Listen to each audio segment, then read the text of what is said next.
Мы с вами живем во время апокалипсиса, время жатвы людей, эволюционный отбор, запланированный Вселенной. И отбор осуществляется с помощью очень простого, но действенного инструмента страха. Страх определяет уровень развития человека, животный, инстинктивный, любой ценой выжить, при котором человек будет цепляться за свое имущество, кусок хлеба, позволять деструктивным силам делать с собой что угодно, отбирать планомерно и неумолимо все, что у него есть – деньги, здоровье, его свободу. Зажимая и ограничивая все больше его жизненное пространство, сводя существование человека к лишениям по всем параметрам жизни. И человек, подчиняясь инстинкту выживания, неизбежно подчиняется все большим ограничениям, лишь бы выжить, лишь бы не умереть. И как следствие, через все напряжения, психологически, морально не выдержав, человек сам себя убивает медленно и мучительно. И в основе его самоубийства – страх. Страх смерти. Можно сколько угодно ругать масонов, мировое правительство, но они выполняют свою роль.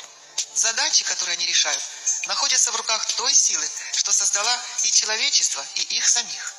Через обострение давления на человечество они показывают человеку на его состояние, конкретно каждому из людей, на каком уровне психологической, человеческой зрелости он находится. Кто ты, человек? Посмотри.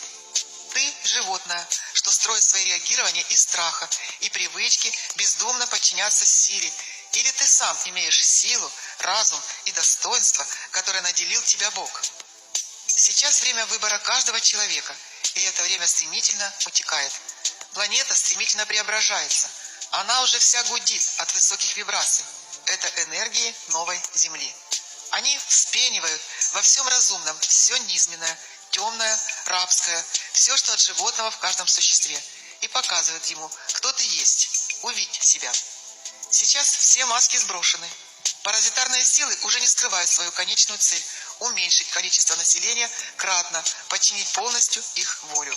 Но именно такие действия позволяют человеку проснуться и осознать, что никто его не спасет, кроме себя самого, и сбросить свой страх, и стать свободным.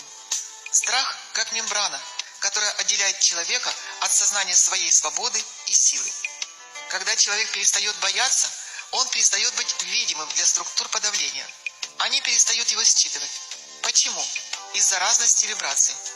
Человек, чувствующий в себе свободу и радость, находится в другом вибрационном пространстве, нежели структуры подавления, хотя они могут находиться в одном физическом поле.